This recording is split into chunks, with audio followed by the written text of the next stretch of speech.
Hi, I'm Nicholeen Peck, and I am a self-government expert. In fact, I've been teaching parenting as self-government training now for many, many years, and I've written books on the topic and I've spoken all over the world. In this video, we're going to talk about what does self-government mean in parenting.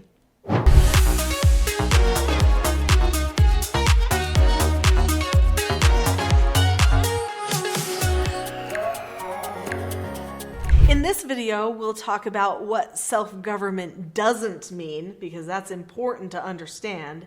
And then we're going to spend the rest of our time talking about what it does mean and some of the results that you can get from it. Self-government is not about telling a person, you choose, you pick, you decide. When a parent does that to a child, that's abandonment. Parents have to train their children to govern themselves. Children's brains are developing slowly over time. The prefrontal cortex of a child's brain is not fully developed until the child is between the ages of 18 and 26 years old. They're saying right around the age of 24 is when that brain is fully developed. So that means they need someone there to help guide that development, to be a resource to them. That's where the parent comes in. Sometimes parents think that they're going to teach their children to be leaders or to be in control of themselves by just throwing everything on them. That's not what self-government is all about. We're preparing them to control themselves forever, not just to pick what they want in the minute. Self-government is being able to determine the cause and effect in any given situation and possessing a knowledge of your own behaviors so that you can control them. So in order to create an environment where you can use self-government in your parenting, that means you've got to be working on self-government yourself, and you've got to find a way to distill that principle and those skills associated with it to your children. To learn self-government, it takes two things: a certain kind of a tone and a certain kind of a structure. Part of that structure is skills and meetings and ways of communication and problem solving that help a person decide how they want to behave. The structure is also predictable, so everyone knows ahead of time how all the problems will be solved. This is vital for self-government.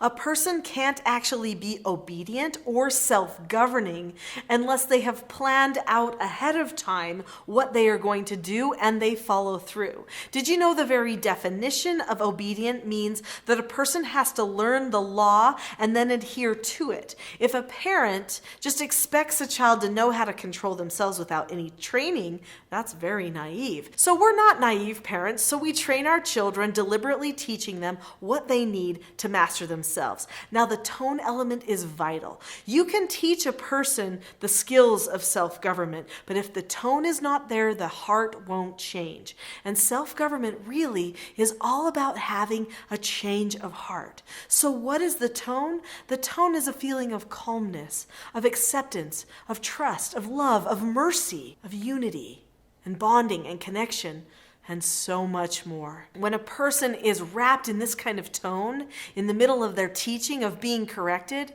it seems like everything's okay, that everything's safe, and that everybody feels understood. That is what self-government should feel like. And there should be a lot of open communication. People should be able to share their thoughts and their feelings with each other and plan for future success. If you struggle with calmness, there is something you've got to check out. In the description to this video, there is a free calm parenting toolkit, and it is yours for free, completely free. I want you to have it, because if a person can master their own calmness as a parent, they can master anything. And the skills and the tools that are taught in this calm parenting toolkit will help you also teach your children how to master themselves. So let's talk about a few other components that are really important for parenting the self-government way. When a parent is teaching their children self-government and when they're focusing on having self-government themselves, there is a beautiful result that happens, and that is more unity occurs. And that's vital, because in order to learn self-government, you have to have a good relationship. So I want you to imagine the picture of a wagon wheel in your mind.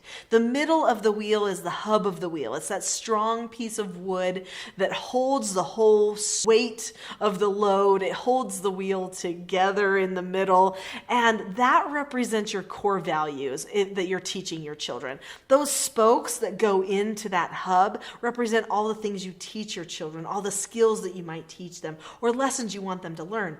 That band that goes around the outside of those spokes represents the relationship. It holds all of the teaching that you would give your children into that hub of your core values and principles. That relationship cannot get damaged, otherwise the whole wheel falls apart.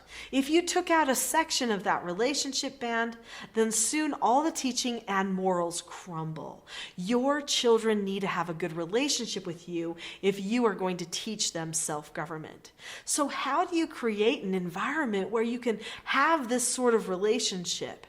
Well, you deliberately decide what it is that you're going to do ahead of time, and then you consistently execute it with love, patience, and calmness. Now, that may sound like an easy recipe, but for many people, it's a lifetime pursuit.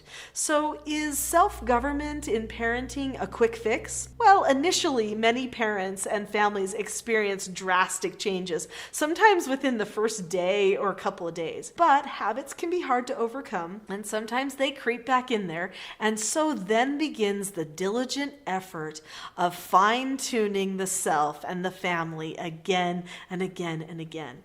Probably one of the most beautiful components to self-government is the relationship.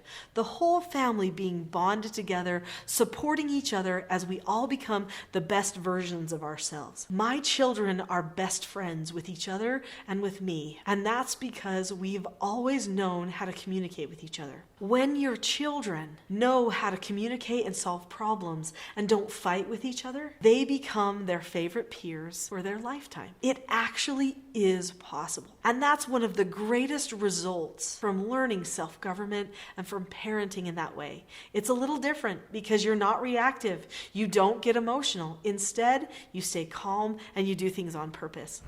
I want to give you a special gift. Like I mentioned before, down below in the description, there is that Calm Parenting Toolkit. Use it. It is for you so that you can improve your parenting in your family. And it's a good toolkit. We've had rave reviews. Click on the toolkit now, get signed up for it. We'll send it a link to your inbox and give you access so that you can start becoming more calm and you can be the self-governed parent that you hope to be.